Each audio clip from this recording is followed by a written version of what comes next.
ಓಂ ಶಾಂತಿ. ತಾರೀಕು 20/6/2024 ಪ್ರಾತಃ ಮುರಳಿ. ಮಧುರ ಮಕ್ಕಳೇ, ಈಗ ಹಿಡಿ ಕಡಲೆಕಾಯಿಯ ಹಿಂದೆ ತಮ್ಮ ಸಮಯವನ್ನು ನಷ್ಟ ಮಾಡಿಕೊಳ್ಳಬೇಡಿ. ಈಗ ತಂದೆಯ ಸಹಯೋಗಿಗಳಾಗಿ ತಂದೆಯ ಹೆಸರನ್ನು ಪ್ರಸಿದ್ಧ ಮಾಡಿ. ವಿಶೇಷವಾಗಿ ಕುಮಾರಿಯರ ಪ್ರತಿ ಪ್ರಶ್ನೆ: ಈ ಜ್ಞಾನ ಮಾರ್ಗದಲ್ಲಿ ನಿಮ್ಮ ಹೆಜ್ಜೆಯು ಮುಂದುವರಿಯುತ್ತಿದೆ ಎಂಬುದಕ್ಕೆ ಗುರುತು ಏನಾಗಿದೆ? ಉತ್ತರ: ಯಾವ ಮಕ್ಕಳಿಗೆ ಶಾಂತಿಧಾಮ ಮತ್ತು ಸುಖಧಾಮವು ಸದಾ ನೆನಪಿರುತ್ತದೆ, ನೆನಪಿನ ಸಮಯದಲ್ಲಿ ಬುದ್ಧಿಯು ಎಲ್ಲಿಯೂ ಅಲೆದಾಡುವುದಿಲ್ಲ, ಬುದ್ಧಿಯಲ್ಲಿ ವ್ಯರ್ಥ ವಿಚಾರಗಳು ಬರುವುದಿಲ್ಲ, ಬುದ್ಧಿಯು ಏಕಾಗ್ರವಾಗಿರುವುದೋ, ತೂಕಡಿಸುವುದಿಲ್ಲವೋ, ಖುಷಿಯ ನಶೆಯು ಏರಿರುವುದೋ, ಆಗ ಇದರಿಂದ ಜ್ಞಾನ ಮಾರ್ಗದಲ್ಲಿ ನಮ್ಮ ಹೆಜ್ಜೆ ಮುಂದೆ ಹೋಗುತ್ತಿದೆ ಎಂದು ಸಿದ್ಧವಾಗುತ್ತದೆ. ಓಂ ಶಾಂತಿ. ಮಕ್ಕಳು, ಇಷ್ಟೊಂದು ಸಮಯ ಇಲ್ಲಿ ಕುಳಿತಿದ್ದೀರಿ. ನಾವು ಶಿವಾಲಯದಲ್ಲಿ ಕುಳಿತಿದ್ದೇವೆಂದು ನಿಮ್ಮ ಮನಸ್ಸಿನಲ್ಲಿ ಬರುತ್ತದೆ. ಶಿವ ತಂದೆಯು ನೆನಪಿಗೆ ಬಂದು ಬಿಡುತ್ತಾರೆ. ಸ್ವರ್ಗವು ನೆನಪಿಗೆ ಬರುತ್ತದೆ. ನೆನಪಿನಿಂದಲೇ ಸುಖವು ಸಿಗುತ್ತದೆ. ನಾವು ಶಿವಾಲಯದಲ್ಲಿ ಕುಳಿತಿದ್ದೇವೆಂದು ನೆನಪಿದ್ದಾಗಲೂ ಸಹ ಖುಷಿ ಇರುತ್ತದೆ. ಕೊನೆಗೂ ಎಲ್ಲರೂ ಶಿವಾಲಯದಲ್ಲಿ ಹೋಗಬೇಕು. ಶಾಂತಿಧಾಮದಲ್ಲಿ ಯಾರು ಹೋಗಿ ಕುಳಿತು ಬಿಡುವಂತಿಲ್ಲ. ವಾಸ್ತವದಲ್ಲಿ ಶಾಂತಿಧಾಮಕ್ಕೂ ಶಿವಾಲಯವೆಂದು ಹೇಳುತ್ತಾರೆ, ಸುಖಧಾಮಕ್ಕೂ ಶಿವಾಲಯವೆಂದು ಹೇಳುತ್ತಾರೆ. ಏಕೆಂದರೆ ಅದನ್ನು ತಂದೆಯೇ ಸ್ಥಾಪನೆ ಮಾಡುತ್ತಾರೆ. ನೀವು ಮಕ್ಕಳು ಎರಡನ್ನೂ ನೆನಪು ಮಾಡಬೇಕು. ಒಂದು ಶಿವಾಲಯ ಪರಮಧಾಮ ಶಾಂತಿಗಾಗಿ ಇದೆ, ಮತ್ತೊಂದು ಶಿವಾಲಯವು ಸುಖಕ್ಕಾಗಿ ಇದೆ. ಇದು ದುಃಖಧಾಮವಾಗಿದೆ. ಈಗ ನೀವು ಸಂಗಮ ಯುಗದಲ್ಲಿ ಕುಳಿತಿದ್ದೀರಿ. ಶಾಂತಿಧಾಮ ಮತ್ತು ಸುಖಧಾಮದ ವಿನಃ ಮತ್ಯಾವುದೂ ನೆನಪಿರಬಾರದು. ಬಲೆ ಎಲ್ಲಿಯೇ ಕುಳಿತಿರಿ, ವ್ಯಾಪಾರ ವ್ಯವಹಾರಗಳಲ್ಲಿ ಇದ್ದರೂ ಬುದ್ಧಿಯಲ್ಲಿ ಎರಡೂ ಶಿವಾಲಯಗಳು ನೆನಪಿಗೆ ಬರಬೇಕು. ದುಃಖಧಾಮವನ್ನು ಮರೆತು ಬಿಡಬೇಕು. ಮಕ್ಕಳಿಗೆ ತಿಳಿದಿದೆ, ಇದು ವೇಶ್ಯಾಲಯ. ದುಃಖಧಾಮವು ಈಗ ಸಮಾಪ್ತಿಯಾಗುವುದಿದೆ. ಇಲ್ಲಿ ಕುಳಿತು ನೀವು ಮಕ್ಕಳು ತೂಕಡಿಸಬಾರದು. ಅನೇಕರ ಬುದ್ಧಿಯು ಎಲ್ಲೆಲ್ಲೋ ಬೇರೆ ಕಡೆ ಹೊರಟು ಹೋಗುತ್ತದೆ. ಮಾಯ ವಿಘ್ನಗಳು ಬೀಳುತ್ತವೆ. ತಾವು ಮಕ್ಕಳಿಗೆ ತಂದೆಯು ಪದೇ ಪದೇ ತಿಳಿಸುತ್ತಾರೆ, ಮಕ್ಕಳೇ, ಮನ್ಮನಾಭವ. ಭಿನ್ನ ಭಿನ್ನ ಪ್ರಕಾರದ ಯುಕ್ತಿಗಳನ್ನು ತಿಳಿಸುತ್ತಾರೆ. ಇಲ್ಲಿ ಕುಳಿತಿದ್ದೀರಿ ಅಂದಾಗ ಬುದ್ಧಿಯಲ್ಲಿ ಇದನ್ನು ನೆನಪು ಮಾಡಿ. ನಾವು ಮೊದಲು ಶಾಂತಿಧಾಮ ಶಿವಾಲಯದಲ್ಲಿ ಹೋಗುತ್ತೇವೆ, ನಂತರ ಸುಖಧಾಮಕ್ಕೆ ಬರುತ್ತೇವೆ. ಈ ರೀತಿ ನೆನಪು ಮಾಡುವುದರಿಂದ ಪಾಪಗಳು ತುಂಡಾಗುತ್ತಾ ಹೋಗುತ್ತದೆ. ಎಷ್ಟು ನೀವು ನೆನಪು ಮಾಡುತ್ತೀರೋ ಅಷ್ಟು ಹೆಜ್ಜೆಯನ್ನು ಮುಂದಿಡುತ್ತೀರಿ. ಇಲ್ಲಿ ಮತ್ತೆ ಯಾವುದೇ ವಿಚಾರಗಳಲ್ಲಿ ಕುಳಿತುಕೊಳ್ಳಬಾರದು. ಇಲ್ಲವೆಂದರೆ ನೀವು ಅನ್ಯರಿಗೂ ನಷ್ಟ ಮಾಡುತ್ತೀರೆಂದರ್ಥ. ಲಾಭದ ಬದಲು ಇನ್ನು ನಷ್ಟ ಮಾಡಿಕೊಳ್ಳುತ್ತೀರಿ. ಪ್ರಾರಂಭದಲ್ಲಿ ಯಾವಾಗ ಕುಳಿತುಕೊಳ್ಳುತ್ತಿದ್ದೀರೋ ಆಗ ಸನ್ಮುಖದಲ್ಲಿ ಯಾರು ತೂಕಡಿಸುತ್ತಾರೆ, ಯಾರು ಕಣ್ಣು ಮುಚ್ಚಿ ಕುಳಿತುಕೊಳ್ಳುತ್ತಾರೆ ಎಂಬುದನ್ನು ಪರಿಶೀಲನೆ ಮಾಡಲು ಯಾರನ್ನಾದರೂ ಕುಳ್ಳಿರಿಸಲಾಗುತ್ತಿತ್ತು. ಆದ್ದರಿಂದ ಬಹಳ ಎಚ್ಚರಿಕೆಯಿಂದಿರುತ್ತಿದ್ದರು. ಇವರ ಬುದ್ಧಿಯೋಗವು ಎಲ್ಲಿಯೋ ಅಲೆದಾಡುವುದಿಲ್ಲವೇ ಅಥವಾ ತೂಕಡಿಸುತ್ತಿದ್ದಾರೆಯೇ ಎಂದು ತಂದೆಯು ನೋಡುತ್ತಿದ್ದರು. ಇಂತಹವರು ಅನೇಕರು ಬರುತ್ತಾರೆ. ಅವರು ಏನನ್ನೂ ತಿಳಿದುಕೊಳ್ಳುವುದಿಲ್ಲ. ಬ್ರಾಹ್ಮಣಿಯರು ಕರೆದುಕೊಂಡು ಬರುತ್ತಾರೆ. ಶಿವ ತಂದೆಯ ಮುಂದೆ ಬಹಳ ಒಳ್ಳೆಯವರು ಬೇಕು. ಹುಡುಗಾಟಿಕೆಯಲ್ಲಿ ಇರಬಾರದು. ಏಕೆಂದರೆ ಇವರು ಯಾವುದೇ ಸಾಮಾನ್ಯ ಶಿಕ್ಷಕರಲ್ಲ. ತಂದೆಯೇ ಕುಳಿತು ತಿಳಿಸುತ್ತಾರೆ ಅಂದ ಮೇಲೆ ಇಲ್ಲಿ ಬಹಳ ಎಚ್ಚರಿಕೆಯಿಂದ ಕುಳಿತುಕೊಳ್ಳಬೇಕು. ತಂದೆಯು 15 ನಿಮಿಷಗಳ ಕಾಲ ಶಾಂತಿಯಲ್ಲಿ ಕುಳ್ಳರಿಸುತ್ತಾರೆ. ನೀವಂತೂ 1-2 ಗಂಟೆಗಳ ಕಾಲ ಯೋಗದಲ್ಲಿ ಕುಳಿತುಕೊಳ್ಳುತ್ತೀರಿ. ಎಲ್ಲರೂ ಮಹಾರಥಿಗಳೇನಲ್ಲ. ಯಾರು ಹಸಿಯಾಗಿರುವರೋ ಅವರನ್ನು ಎಚ್ಚರಿಸಬೇಕು. ಎಚ್ಚರಿಸಿದಾಗ ಜಾಗೃತರಾಗಿ ಬಿಡುತ್ತಾರೆ. ಯಾರು ನೆನಪಿನಲ್ಲಿರುವುದಿಲ್ಲವೋ, ವ್ಯರ್ಥ ವಿಚಾರಗಳನ್ನು ನಡೆಸುತ್ತಾರೆಯೋ ಅವರು ವಿಘ್ನಗಳನ್ನು ಹಾಕುತ್ತಿರುತ್ತಾರೆ. ಏಕೆಂದರೆ ಬುದ್ಧಿಯು ಎಲ್ಲೆಲ್ಲಿಯೋ ಅಲೆದಾಡುತ್ತಿರುತ್ತದೆ. ಇಲ್ಲಿ ಮಹಾರಥಿಗಳು, ಕುದುರೆ ಸವಾರರು, ಕಾಲಾಳುಗಳು ಎಲ್ಲರೂ ಕುಳಿತಿದ್ದೀರಿ. ಬಾಬಾರವರು ಇಂದು ವಿಚಾರ ಸಾಗರ ಮಂಥನ ಮಾಡಿ ಬಂದಿದ್ದರು. ಮ್ಯೂಸಿಯಂನಲ್ಲಿ ಅಥವಾ ಪ್ರದರ್ಶನಿಯಲ್ಲಿ ನೀವು ಮಕ್ಕಳು ಶಿವಾಲಯ, ವೇಶ್ಯಾಲಯ ಮತ್ತು ಪುರುಷೋತ್ತಮ ಸಂಗಮ ಯುಗ ಈ ಮೂರರ ಬಗ್ಗೆಯೂ ತಿಳಿಸುತ್ತೀರಿ. ಇದು ತಿಳಿಸಲು ಬಹಳ ಚೆನ್ನಾಗಿದೆ. ಈ ಚಿತ್ರಗಳನ್ನು ಬಹಳ ದೊಡ್ಡದಾಗಿ ಮೂಡಿಸಬೇಕು. ಇದಕ್ಕಾಗಿ ಒಳ್ಳೆಯ ದೊಡ್ಡ ಹಾಲ್ ಇರಬೇಕು. ಅದರಿಂದ ಮನುಷ್ಯರ ಬುದ್ಧಿಯಲ್ಲಿ ಬೇಗನೆ ಕುಳಿತುಕೊಳ್ಳುವಂತಿರಬೇಕು. ಇದರಲ್ಲಿ ನಾವು ಹೇಗೆ ಅಭಿವೃದ್ಧಿಯನ್ನು ತರುವುದು ಎಂದು ಮಕ್ಕಳು ವಿಚಾರ ಮಾಡಬೇಕು. ಪುರುಷೋತ್ತಮ ಸಂಗಮ ಯುಗವನ್ನು ಬಹಳ ಚೆನ್ನಾಗಿ ಮಾಡಿಸಬೇಕು. ಅದರಿಂದ ಮನುಷ್ಯರಿಗೆ ಬಹಳ ಒಳ್ಳೆಯ ತಿಳುವಳಿಕೆಯೂ ಸಿಗುತ್ತದೆ. ತಪಸ್ಸಿನಲ್ಲಿ ಸಹ ನೀವು 5-6 ಜನರನ್ನು ಕೂರಿಸುತ್ತೀರಿ. ಆದರೆ ಇದಕ್ಕೆ ಬದಲಾಗಿ 10-15 ಜನರನ್ನು ತಪಸ್ಸಿನಲ್ಲಿ ಕೂರಿಸಬೇಕು. ದೊಡ್ಡ ಚಿತ್ರಗಳನ್ನು ಮಾಡಿಸಿ ಸ್ಪಷ್ಟವಾದ ಅಕ್ಷರಗಳಲ್ಲಿ ಬರೆಸಬೇಕಾಗಿದೆ. ನೀವು ಇಷ್ಟೊಂದು ತಿಳಿಸುತ್ತೀರಿ, ಆದರೂ ತಿಳಿದುಕೊಳ್ಳುವುದಿಲ್ಲ. ನೀವು ತಿಳಿಸಲು ಪರಿಶ್ರಮ ಪಡುತ್ತೀರಿ. ಕಲ್ಲು ಬುದ್ಧಿಯವರಾಗಿದ್ದಾರಲ್ಲವೇ? ಆದ್ದರಿಂದ ಎಷ್ಟು ಸಾಧ್ಯವೋ ಅಷ್ಟು ಬಹಳ ಚೆನ್ನಾಗಿ ತಿಳಿಸಬೇಕು. ಯಾರು ಸರ್ವೀಸಿನಲ್ಲಿ ಇರುತ್ತಾರೆಯೋ ಅವರು ಸರ್ವಿಸ್ ಅನ್ನು ಹೆಚ್ಚಿಸುವ ವಿಚಾರ ಮಾಡಬೇಕು. ಪ್ರೊಜೆಕ್ಟರ್ ಪ್ರದರ್ಶನಿಯಲ್ಲಿ ಮಜಾ ಇರುವುದಿಲ್ಲ. ಮ್ಯೂಸಿಯಂನಲ್ಲಿ ಬಹಳ ಸರ್ವಿಸ್ ನಡೆಯುತ್ತದೆ. ಪ್ರೊಜೆಕ್ಟರ್ನಿಂದ ಏನನ್ನೂ ತಿಳಿದುಕೊಳ್ಳುವುದಿಲ್ಲ. ಬಲೆ ಚಿಕ್ಕದಾಗಿರಲಿ, ಆದರೆ ಎಲ್ಲದಕ್ಕಿಂತ ಒಳ್ಳೆಯದು ಮ್ಯೂಸಿಯಂ ಆಗಿದೆ. ಒಂದು ಕೊಠಡಿಯಲ್ಲಿ ಶಿವಾಲಯ, ವೇಶ್ಯಾಲಯ ಮತ್ತು ಪುರುಷೋತ್ತಮ ಸಂಗಮ ಯುಗದ ದೃಶ್ಯವಿರಲಿ. ತಿಳಿಸುವುದರಲ್ಲಿಯೂ ಬಹಳ ವಿಶಾಲ ಬುದ್ಧಿ ಇರಬೇಕು. ಬೇಹದ್ದಿನ ತಂದೆ, ಬೇಹದ್ದಿನ ಶಿಕ್ಷಕರು ಬಂದಿದ್ದಾರೆಂದು ಮಕ್ಕಳು MA BA ತೇರ್ಗಡೆ ಮಾಡಲೆಂದು ಕುಳಿತು ಬಿಡುತ್ತಾರೆಯೇ? ಅಂದರೆ ತಂದೆಯು ಇಲ್ಲಿಯೇ ಇರುತ್ತಾರೇನು? ಸ್ವಲ್ಪ ಸಮಯವಿದ್ದು ಹೊರಟು ಹೋಗುತ್ತಾರೆ. ಇನ್ನು ಸ್ವಲ್ಪ ಸಮಯವಿದೆ ಎಂದರೂ ಸಹ ಜಾಗೃತರಾಗುವುದಿಲ್ಲ. ಒಳ್ಳೊಳ್ಳೆಯ ಕುಮಾರಿಯರು ಹೇಳುತ್ತಾರೆ, ಈ 400-500 ರೂಪಾಯಿಗಳಿಗಾಗಿ ನಾವು ನಮ್ಮ ಸಮಯವನ್ನು ಸುಮ್ಮನೆ ಏಕೆ ನಷ್ಟ ಮಾಡಿಕೊಳ್ಳಬೇಕು? ನಷ್ಟ ಮಾಡಿಕೊಂಡರೆ ಶಿವಾಲಯದಲ್ಲಿ ನಾವು ಏನು ಪದವಿ ಪಡೆಯುತ್ತೇವೆ? ತಂದೆಯು ನೋಡುತ್ತಾರೆ, ಕುಮಾರಿಯರಂತೂ ಬಂಧನ ಮುಕ್ತರಾಗಿದ್ದಾರೆ. ಬಲೆ ಎಷ್ಟೇ ದೊಡ್ಡ ಸಂಬಳವಿದ್ದರೂ ಸಹ ಅದು ಹಿಡಿ ಕಡಲೆಯ ಸಮಾನ. ಇದೆಲ್ಲವೂ ಸಮಾಪ್ತಿಯಾಗಿ ಬಿಡುತ್ತದೆ, ಏನೂ ಉಳಿಯುವುದಿಲ್ಲ. ತಂದೆಯು ಈ ಹಿಡಿ ಕಡಲೆಯನ್ನು ಬಿಡಿಸಲು ಬಂದಿದ್ದಾರೆ, ಆದರೆ ಬಿಡುವುದೇ ಇಲ್ಲ. ಆ ನೌಕರಿಯಲ್ಲಿ ಹಿಡಿ ಕಡಲೆ ಇದೆ ಅಷ್ಟೇ, ಆದರೆ ಇದರಲ್ಲಿ ವಿಶ್ವದ ರಾಜ್ಯಭಾಗ್ಯವಿದೆ. ಆ ಬಿಡುಗಾಸಿನ ಕಡಲೆಯ ಹಿಂದೆ ಎಷ್ಟೊಂದು ತಲೆ ಕೆಡಿಸಿಕೊಳ್ಳುತ್ತಾರೆ. ಕುಮಾರಿಯರಂತೂ ಬಂಧನ ಮುಕ್ತರಾಗಿದ್ದೀರಿ. ಆ ವಿದ್ಯೆಯಂತೂ ಬಿಡುಗಾಸಿನದಾಗಿದೆ. ಅದನ್ನು ಬಿಟ್ಟು ಜ್ಞಾನವನ್ನು ಓದುತ್ತೀರೆಂದರೆ ಬುದ್ಧಿಯ ಬೀಗವು ತೆರೆಯುತ್ತದೆ. ಇಂತಹ ಚಿಕ್ಕ ಕುಮಾರಿಯರು ಕುಳಿತು ದೊಡ್ಡವರಿಗೆ ಜ್ಞಾನವನ್ನು ತಿಳಿಸಬೇಕು.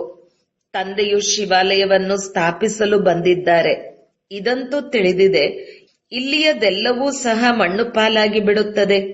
ಈ ಹಿಡಿ ಕಡಲೆಯೂ ಸಹ ಅದೃಷ್ಟದಲ್ಲಿ ಬರುವುದಿಲ್ಲ. ಯಾರದೇ ಕೈಯಲ್ಲಿ ಬಲೆ 5 ಕಡಲೆ ಅರ್ಥಾತ್ 5 ಲಕ್ಷ ರೂಪಾಯಿಗಳೇ ಇರಬಹುದು, ಅದು ಸಹ ಸಮಾಪ್ತಿಯಾಗಿ ಬಿಡುತ್ತದೆ. ಈಗ ಸಮಯವು ಬಹಳ ಕಡಿಮೆ ಇದೆ. ದಿನ ಪ್ರತಿದಿನ ಪರಿಸ್ಥಿತಿ ಹಾಳಾಗುತ್ತಾ ಹೋಗುತ್ತದೆ.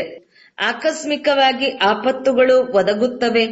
ಮೃತ್ಯುವೂ ಸಹ ಆಕಸ್ಮಿಕವಾಗಿ ಆಗುತ್ತಿರುತ್ತವೆ. ಕೈಯಲ್ಲಿ ಕಡಲೆ ಇದ್ದರೂ ಸಹ ಪ್ರಾಣವು ಹೊರಟು ಹೋಗುತ್ತದೆ. ಆದ್ದರಿಂದ ಮನುಷ್ಯರನ್ನು ಮಂಗತನದಿಂದ ಬಿಡಿಸಬೇಕು. ಕೇವಲ ಮ್ಯೂಸಿಯಂ ನೋಡಿ ಖುಷಿಯಾಗಿ ಬಿಡಬಾರದು, ಚಮತ್ಕಾರ ಮಾಡಿ ತೋರಿಸಬೇಕಾಗಿದೆ. ಬಾಕಿ ಇನ್ಯಾರಿಗೂ ಕಡಲೆಯೂ ಭಾಗ್ಯದಲ್ಲಿ ಬರುವುದಿಲ್ಲ. ಎಲ್ಲವೂ ಸಮಾಪ್ತಿಯಾಗಿ ಬಿಡುತ್ತದೆ. ಇದಕ್ಕಿಂತ ತಂದೆಯಿಂದ ಏಕೆ ರಾಜ್ಯಭಾಗ್ಯವನ್ನು ಪಡೆಯಬಾರದು? ಯಾವುದೇ ಕಷ್ಟದ ಮಾತಿಲ್ಲ. ಕೇವಲ ತಂದೆಯನ್ನು ನೆನಪು ಮಾಡಬೇಕು ಮತ್ತು ಸ್ವದರ್ಶನ ಚಕ್ರವನ್ನು ತಿರುಗಿಸಬೇಕಾಗಿದೆ. ಕಡಲೆಯ ಹಿಡಿಯನ್ನು ಖಾಲಿ ಮಾಡಿ ಮುಷ್ಟಿಯಲ್ಲಿ ವಜ್ರ ರತ್ನಗಳನ್ನು ತುಂಬಿಸಿಕೊಂಡು ಹೋಗಬೇಕು. ತಂದೆಯು ತಿಳಿಸುತ್ತಾರೆ, ಮಧುರ ಮಕ್ಕಳೇ, ಈ ಹಿಡಿ ಕಡಲೆಯ ಹಿಂದೆ ನೀವು ತಮ್ಮ ಸಮಯವನ್ನೇಕೆ ವ್ಯರ್ಥ ಮಾಡುತ್ತೀರಿ? ಯಾರಾದರೂ ವೃದ್ಧರಿದ್ದಾರೆ, ಬಹಳ ಮಂದಿ ಮಕ್ಕಳಿದ್ದಾರೆಂದರೆ ಅವರನ್ನು ಸಂಭಾಲನೆ ಮಾಡಬೇಕು. ಕುಮಾರಿಯರಿಗಂತೂ ಬಹಳ ಸಹಜ. ಯಾರಾದರೂ ಬರಲಿ ತಿಳಿಸಿ, ತಂದೆಯು ನಮಗೆ ಈ ರಾಜ್ಯಭಾಗ್ಯವನ್ನು ಕೊಡುತ್ತಾರೆ ಅಂದಾಗ ರಾಜ್ಯಭಾಗ್ಯವನ್ನು ತೆಗೆದುಕೊಳ್ಳಬೇಕಲ್ಲವೇ?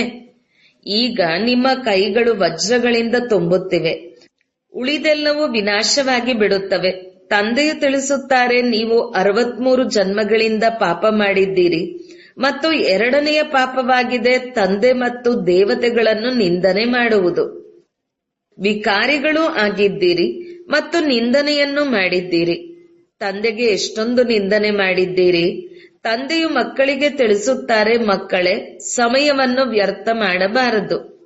ನಾವು ತಂದೆಯ ನೆನಪಿನಲ್ಲಿರಲು ಸಾಧ್ಯವಿಲ್ಲ ಎಂದಲ್ಲ ಹೇಳಿ, ಬಾಬಾ, ನಾವು ನಮ್ಮನ್ನು ಆತ್ಮನೆಂದು ನೆನಪು ಮಾಡಲು ಆಗುತ್ತಿಲ್ಲ, ಮರೆತು ಹೋಗುತ್ತೇವೆ. ದೇಹಾಭಿಮಾನದಲ್ಲಿ ಬರುವುದೆಂದರೆ ತಮ್ಮನ್ನು ಮರೆಯುವುದು. ತಮ್ಮನ್ನು ಆತ್ಮನೆಂದು ನೆನಪು ಮಾಡಲು ಸಾಧ್ಯವಿಲ್ಲವೆಂದರೆ ಮತ್ತೆ ತಂದೆಯನ್ನು ಹೇಗೆ ನೆನಪು ಮಾಡುತ್ತೀರಿ? ಇದು ಬಹಳ ದೊಡ್ಡ ಗುರಿಯಾಗಿದೆ, ಬಹಳ ಸಹಜವೂ ಆಗಿದೆ. ಮಾಯೆಯ ಹೋರಾಟ ನಡೆಯುತ್ತಿದೆ. ಮನುಷ್ಯರು ಗೀತೆ ಮೊದಲಾದವನ್ನು ಓದುತ್ತಾರೆ, ಆದರೆ ಅದರ ಅರ್ಥವನ್ನೇ ತಿಳಿದುಕೊಂಡಿಲ್ಲ. ಭಾರತದ್ದು ಮುಖ್ಯವಾಗಿ ಗೀತೆಯಾಗಿದೆ. ಪ್ರತಿಯೊಂದು ಧರ್ಮಕ್ಕೆ ತಮ್ಮ ತಮ್ಮದೇ ಆದ ಒಂದು ಶಾಸ್ತ್ರವಿದೆ. ಯಾರು ಧರ್ಮಸ್ಥಾಪನೆ ಮಾಡುವರೋ ಅವರನ್ನು ಸದ್ಗುರುವೆಂದು ಹೇಳಲು ಸಾಧ್ಯವಿಲ್ಲ. ಇದು ದೊಡ್ಡ ತಪ್ಪಾಗಿದೆ. ಸದ್ಗುರುವಂತೂ ಒಬ್ಬರೇ ಆಗಿದ್ದಾರೆ. ಬಾಕಿ ಗುರುಗಳೆಂದು ಕರೆಸಿಕೊಳ್ಳುವವರು ಅನೇಕರಿದ್ದಾರೆ. ಯಾರಾದರೂ ಬಡಗಿಯ ಕೆಲಸವನ್ನು ಕಲಿಸಿದರೆ, ಇಂಜಿನಿಯರ್ ಕೆಲಸವನ್ನು ಕಲಿಸಿದರೆಂದರೆ ಅವರೂ ಗುರುಗಳಾಗುತ್ತಾರೆ. ಪ್ರತಿಯೊಂದನ್ನು ಕಲಿಸುವವರು ಗುರುವಾಗುತ್ತಾರೆ. ಆದರೆ ಸದ್ಗುರು ಒಬ್ಬರೇ ಆಗಿದ್ದಾರೆ.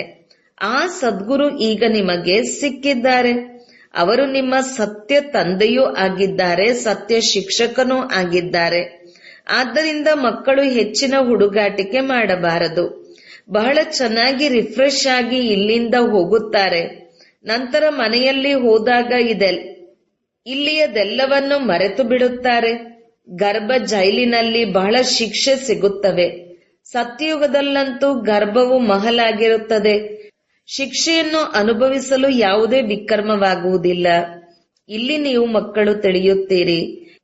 ಇಲ್ಲಿ ತಂದೆಯಿಂದ ನಾವು ಸಮ್ಮುಖದಲ್ಲಿ ಓದುತ್ತಿದ್ದೇವೆ. ಹೊರಗೆ ತಮ್ಮ ಮನೆಯಲ್ಲಂತೂ ಈ ರೀತಿ ಹೇಳುವುದಿಲ್ಲ. ಅಲ್ಲಿ ಸಹೋದರರು ಓದಿಸುತ್ತಾರೆಂದು ತಿಳಿಯುತ್ತೀರಿ. ಆದರೆ ಇಲ್ಲಿ ನೇರವಾಗಿ ತಂದೆಯ ಬಳಿ ಬಂದಿದ್ದೀರಿ.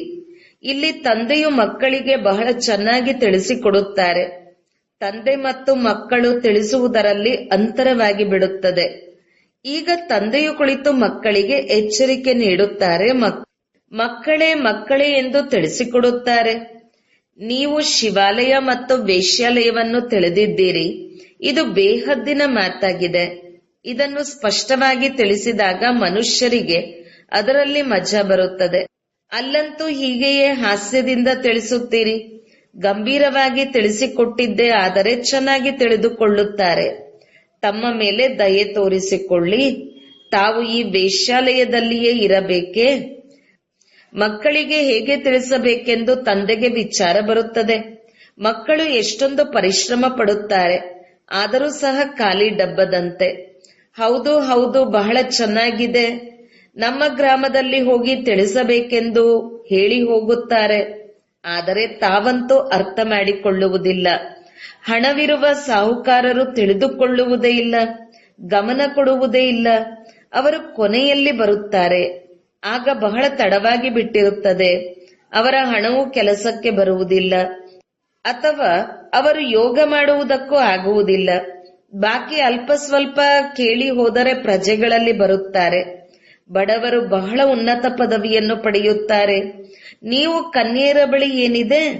ಕನ್ಯೆಯರಿಗೆ ಬಡವರೆಂದು ಹೇಳಲಾಗುತ್ತದೆ. ಏಕೆಂದರೆ ತಂದೆಯ ಆಸ್ತಿಯಂತೂ ಗಂಡು ಮಕ್ಕಳಿಗೆ ಸಿಗುತ್ತದೆ. ಬಾಕಿ ಕನ್ಯಾದಾನ ಮಾಡಿದಾಗ ವಿಕಾರದಲ್ಲಿ ಹೋಗುತ್ತಾರೆ.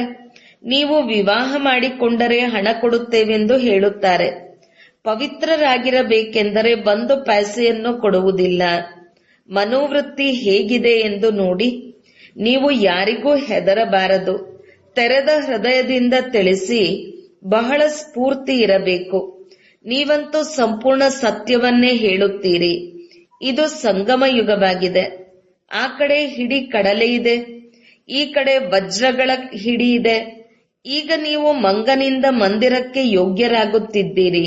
ಅಂದ ಮೇಲೆ ಪುರುಷಾರ್ಥ ಮಾಡಿ ವಜ್ರ ಸಮಾನ ಜನ್ಮವನ್ನು ಪಡೆಯಬೇಕಲ್ಲವೇ? ನಿಮ್ಮ ಮುಖವೂ ಸಹ ವೀರ ಸಿಂಹಿಣಿಯರಂತಿರಬೇಕು. ಕೆಲವರ ಮುಖವು ಮೇಕೆಯ ಮುಖದಂತಿರುತ್ತದೆ. ಸ್ವಲ್ಪ ಶಬ್ದಕ್ಕೂ ಹೆದರಿ ಬಿಡುತ್ತಾರೆ. ಆದ್ದರಿಂದ ತಂದೆಯು ಎಲ್ಲ ಮಕ್ಕಳಿಗೆ ಎಚ್ಚರಿಕೆ ನೀಡುತ್ತಾರೆ.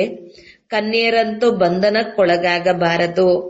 ಬಂಧನಕ್ಕೊಳಗಾದರೆ ನಂತರ ವಿಕಾರಕ್ಕಾಗಿ ಬಹಳ ಪೆಟ್ಟನ್ನು ತಿನ್ನುತ್ತೀರಿ. ಜ್ಞಾನವನ್ನು ಒಳ್ಳೆಯ ರೀತಿಯಲ್ಲಿ ಧಾರಣೆ ಮಾಡುತ್ತೀರೆಂದರೆ ವಿಶ್ವದ ಮಹಾರಾಣಿಯಾಗುತ್ತೀರಿ. ನಾನು ನಿಮಗೆ ವಿಶ್ವದ ರಾಜ್ಯಭಾಗ್ಯವನ್ನು ಕೊಡಲು ಬಂದಿದ್ದೇನೆ, ಆದರೆ ಇದು ಕೆಲವರ ಅದೃಷ್ಟದಲ್ಲಿಲ್ಲ ಎಂದು ತಂದೆಯು ತಿಳಿಸುತ್ತಾರೆ. ತಂದೆಯು ಬಡವರ ಬಂಧುವಾಗಿದ್ದಾರೆ, ಕನ್ಯೆಯರು ಬಡವರಾಗಿದ್ದಾರೆ. ತಂದೆ ತಾಯಿಯು ಕನ್ಯೆಗೆ ವಿವಾಹ ಮಾಡಿಸಲು ಸಾಧ್ಯವಾಗದಿದ್ದರೆ ಸೇವೆಗೆ ದಾನವಾಗಿ ಕೊಡುತ್ತಾರೆ. ಅಂದ ಮೇಲೆ ಅವರಿಗೆ ನಶೆ ಏರಬೇಕು.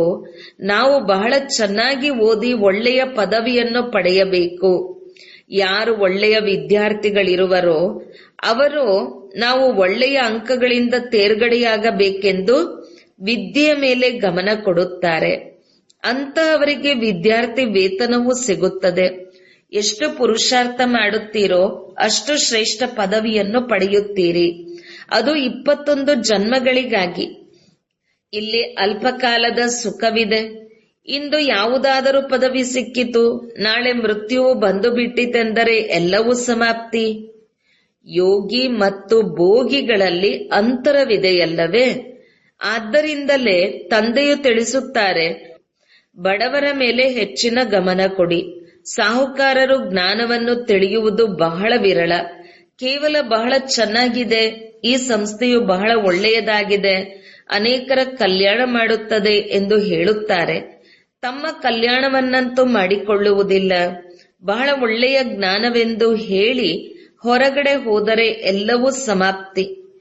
ಮಾಯೆಯ ದೊಣ್ಣೆಯನ್ನು ಹಿಡಿದು ಕುಳಿತಿದೆ. ಒಂದೇ ಪಟ್ಟಿಗೆ ಆಕಾಂಕ್ಷೆಯನ್ನು ಮಾಯೆ ಮಾಡಿಬಿಡುತ್ತದೆ, ಬುದ್ಧಿಯನ್ನು ಭ್ರಷ್ಟ ಮಾಡಿಬಿಡುತ್ತದೆ. ತಂದೆ ತಿಳಿಸುತ್ತಾರೆ, ಭಾರತದ ಸ್ಥಿತಿಗತಿ ಏನಾಗಿದೆ? ಮಕ್ಕಳು ನಾಟಕದ ಜ್ಞಾನವನ್ನಂತೂ ಬಹಳ ಚೆನ್ನಾಗಿ ತಿಳಿದುಕೊಂಡಿದ್ದೀರಿ. ಒಳ್ಳೆಯದು. ಮಧುರಾತಿ ಮಧುರ ಅಗಲಿ ಮರಳಿ ಸಿಕ್ಕಿರುವಂತಹ ಮಕ್ಕಳಿಗೆ ಪ್ರೀತಿಯ ಮಾತಾಪಿತಾ ಬಾಪ್ ದಾದಾರವರ ನೆನಪು, ಪ್ರೀತಿ ಹಾಗೂ ಸುಪ್ರಭಾತ. ಆತ್ಮೀಯ ಮಕ್ಕಳಿಗೆ ಆತ್ಮೀಯ ತಂದೆಯ ನಮಸ್ತೆ. ಧಾರಣೆಗಾಗಿ ಮುಖ್ಯ ಸಾರ. 1. ಹಿಡಿ ಕಡಲೆಯನ್ನು ಬಿಟ್ಟು ತಂದೆಯಿಂದ ವಿಶ್ವದ ರಾಜ್ಯಭಾಗ್ಯವನ್ನು ಪಡೆಯುವ ಪೂರ್ಣ ಪುರುಷಾರ್ಥ ಮಾಡಬೇಕು. ಯಾವುದೇ ಮಾತಿನಲ್ಲಿ ಹೆದರಬಾರದು. ನಿರ್ಭಯರಾಗಿ ಬಂಧನಗಳಿಂದ ಮುಕ್ತರಾಗಬೇಕು. ತಮ್ಮ ಸಮಯವನ್ನು ಸತ್ಯ ಸಂಪಾದನೆಯಲ್ಲಿ ಸಫಲ ಮಾಡಿಕೊಳ್ಳಬೇಕು. 2. ಈ ದುಃಖಧಾಮವನ್ನು ಮರೆತು ಶಿವಾಲಯ ಅರ್ಥಾತ್ ಶಾಂತಿಧಾಮ, ಸುಖಧಾಮವನ್ನು ನೆನಪು ಮಾಡಬೇಕು. ಮಾಯೆಯ ವಿಘ್ನಗಳನ್ನು ತಿಳಿದು ಅದರಿಂದ ಎಚ್ಚರಿಕೆಯಿಂದಿರಬೇಕು. ವರದಾನ: ಗೀತಾ ಪಾಠವನ್ನು ಓದುವ ಮತ್ತು ಓದಿಸುವಂತಹ ನಷ್ಟ ಮೋಹ ಸ್ಮೃತಿ ಸ್ವರೂಪ ಭವ. ಗೀತಾ ಜ್ಞಾನದ ಮೊದಲ ಪಾಠವಾಗಿದೆ, ಅಶರೀರಿ ಆತ್ಮನಾಗಿರಿ, ಮತ್ತು ಅಂತಿಮ ಪಾಠವಾಗಿದೆ, ನಷ್ಟ ಮೋಹ ಸ್ಮೃತಿ ಸ್ವರೂಪರಾಗಿರಿ. ಮೊದಲ ಪಾಠವಾಗಿದೆ ವಿಧಿ ಮತ್ತು ಅಂತಿಮ ಪಾಠವಾಗಿದೆ ವಿಧಿಯಿಂದ ಸಿದ್ಧಿ. ಅಂದ ಮೇಲೆ ಪ್ರತಿ ಸಮಯದಲ್ಲಿ ಮೊದಲನೆಯದಾಗಿ ಸ್ವಯಂಗೆ ಈ ಪಾಠವನ್ನು ಓದಿಸಿ ನಂತರ ಅನ್ಯರಿಗೆ ಓದಿಸಿರಿ. ಇಂತಹ ಶ್ರೇಷ್ಠ ಕರ್ಮವನ್ನು ಮಾಡಿ ತೋರಿಸಬೇಕು. ತಮ್ಮ ಯಾವ ಶ್ರೇಷ್ಠ ಕರ್ಮವನ್ನು ನೋಡಿ ಅನೇಕ ಆತ್ಮರ ಶ್ರೇಷ್ಠ ಕರ್ಮವನ್ನು ಮಾಡುತ್ತಾ ತಮ್ಮ ಭಾಗ್ಯದ ರೇಖೆಯನ್ನು ಶ್ರೇಷ್ಠವನ್ನಾಗಿ ಮಾಡಿಕೊಳ್ಳಲು ಸಾಧ್ಯವಾಗಲಿ. ಸ್ಲೋಗನ್: ಪರಮಾತ್ಮನ ಸ್ನೇಹದಲ್ಲಿ ಸಮಾವೇಶವಾಗಿರಿ, ಆಗ ಪರಿಶ್ರಮದಿಂದ ಮುಕ್ತರಾಗಿ ಬಿಡುತ್ತೀರಿ. ಓಂ ಶಾಂತಿ.